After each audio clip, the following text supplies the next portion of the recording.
Hello student, आज हम श्रृंगार रस पढ़ते हैं। पिछले वीडियो में हमने रसों के भेद देखे थे और रस के अंग भी देखे थे। तो रस के अंग कौन से होते हैं? विभाव, अनुभाव, संचारी भाव और स्थायी भाव।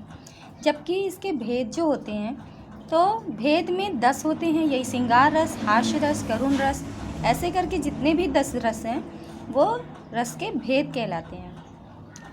और इनकी जो परिभाषा है बहुत ही सरल होती है। ये परिभाषा सब में आती है और सब में लिख सकते हैं आप, बस इसका स्थायी भाव बदल जाता है। तो परिभाषा है इसकी,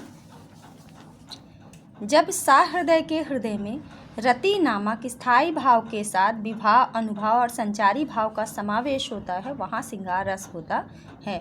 ये परिभाषा आप हर रस में प्रयोग कर सकते हैं, बशर्ते इसमें जैसे यहाँ पे रति स्थायी भाव है और अगर आप हास्य का लिखते हैं तो हास, करुण का लिखते हैं तो शोक, स्थायी भाव ऐसे ही बदलते चले जाएंगे। अच्छा, एक प्रश्न आता है, रसों का राजा किसे कहते हैं? तो इसका उत्तर है, श्रृंगार रस को रसों का राजा या रसराज कहा जाता है। अच्छा, श्रृंगार रस के 2 भेद होते हैं। पहला है संयोग श्रृंगार। संयोग श्रृंगार में क्या होता है? मिलना होता है।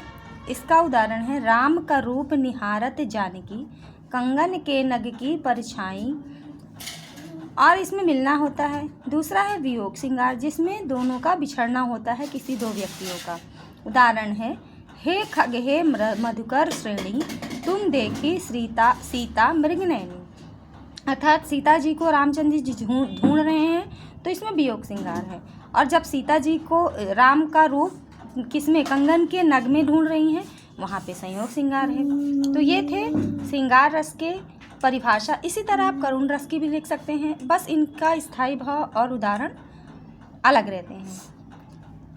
चलिए मिलते हैं नेक्स्ट वीडियो में। Thank you.